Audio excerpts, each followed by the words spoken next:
Hey everyone, welcome back to the channel. It's good to see you and I'm glad you're watching this very planned out video. So today I'm basically going to be showing you what it looks like to be writing music on the regular as a music composition major, and really what we're supposed to be doing every day in terms of how we go about writing the pieces that we have to do each week. And specifically today is going to be very exciting because it's about band music, and I'm writing for a wind ensemble really, and kind of how I approach it, and currently just starting out writing the piece and what I do and kind of how my process works. So if you're interested as a prospective music student or a current one, or you're just interested in how a composer composes, then today is going to be very exciting for you. And I don't really have anything structured out in terms of what I'm going to say. I'm just going to kind of dive straight into it, and hopefully you can get some ideas from what I do in my own process so you can use it in your own. So yeah, enjoy.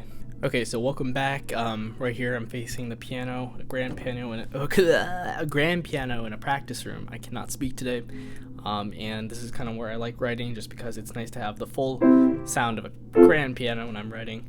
And pretty much some essential tools we need to get started. And just to preface this is about the drafting and early phases of writing a piece, especially a large ensemble piece. You definitely want to make sure you're thorough in planning things out, and I think working in manuscript paper by hand is a great way to make sure you're not rushing through things. For example, in like MuseScore or Sibelius, or just in notation software. So it's good to actually do this the old school way.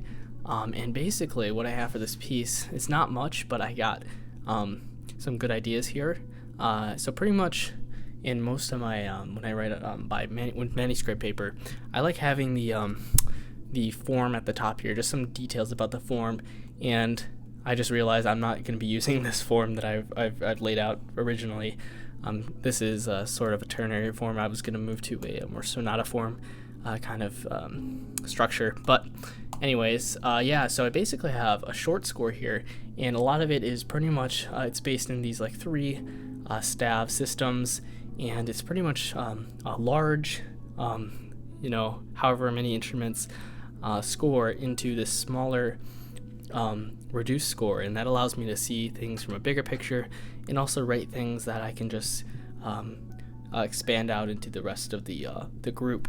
And what I basically have is the main melody in the top line, sometimes in the middle line, which is our bass clef, and I also have our main bass line as well as some counter melody things here. And I also have some lead sheet symbols on top to know what chords I'm going to be using.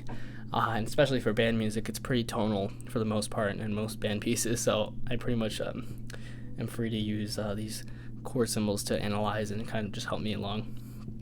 And yeah, I kind of keep, just to mention, I also have a percussion line at the bottom, because I think percussion is pretty important, because a lot of composers kind of leave the percussion until the end, whereas I want to make sure I am making sure that it's at the forefront of my mind when I'm writing. I think it's an important part, and I want the percussion to be just as excited to play their part as everyone else. So I think it's important to have that percussion line at the bottom. Yeah, so I'll kind of give you a closer look at this, and show you how I bring this to the computer in a few moments.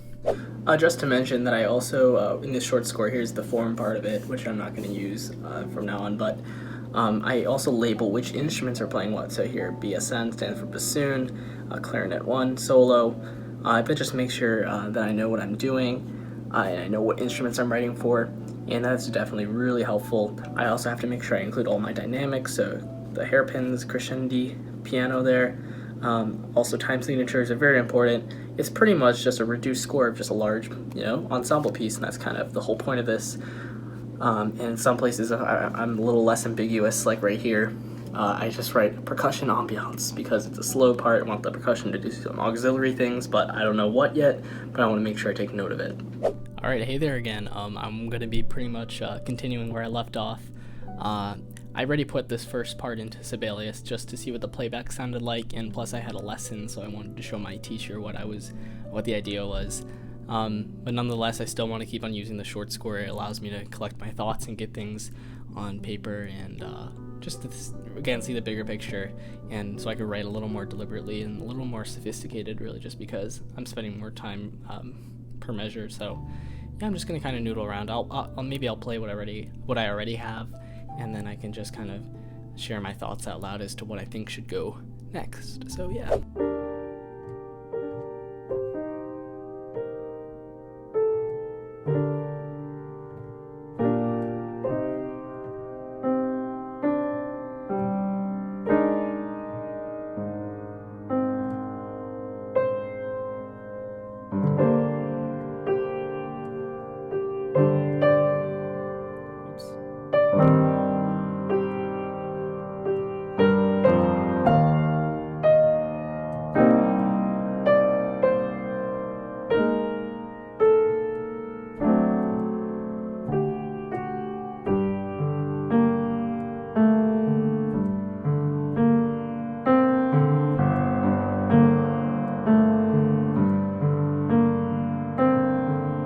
Then it goes to the full theme,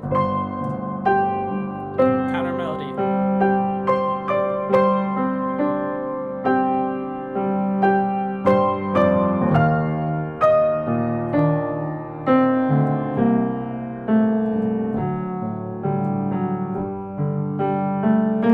B theme.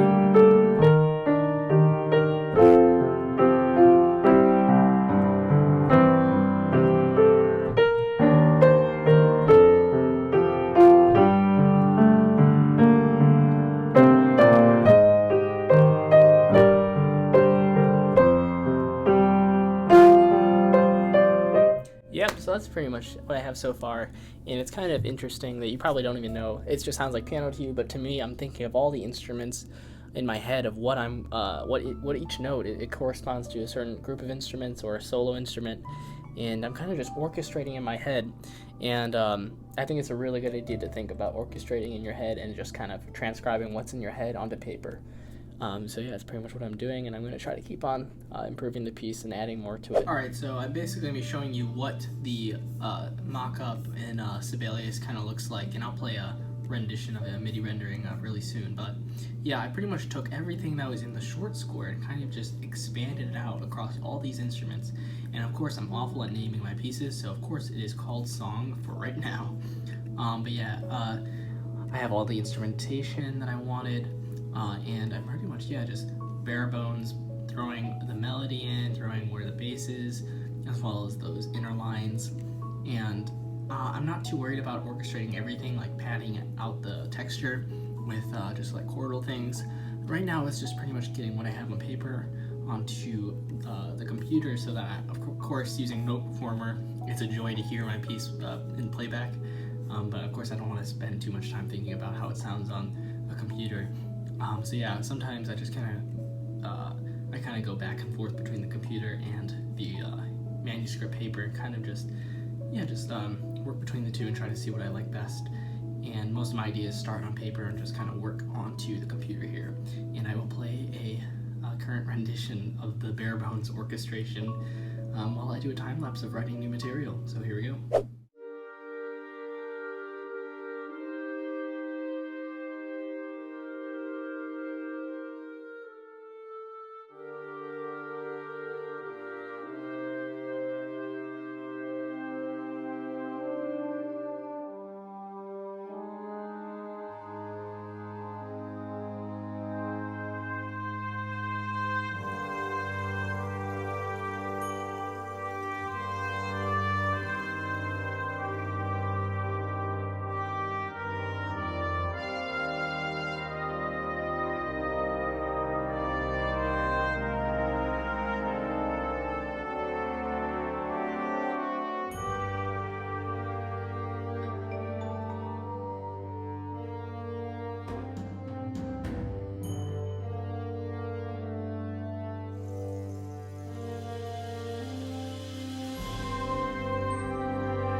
So yeah, that was pretty much that's it. That's the piece I'm working on. I hope you enjoyed the journey I went on today. It was just one day out of 7 others in a week that I work on a piece like this.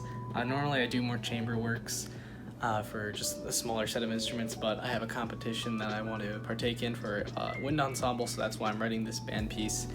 And I hope you got some cool ideas from it. I'm really excited. It's fun to work on.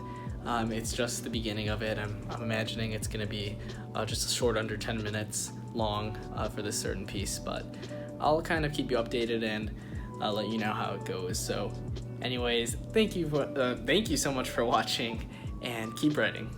Also, before you go, I made a cool vlog about writing a string quartet work, kind of like this video, where I kind of went step by step from drafting all the way from rehearsals to the final performance. So if you're curious on how I did that, and it was a really fun vlog to make, so check that out after this, and yeah, see you later.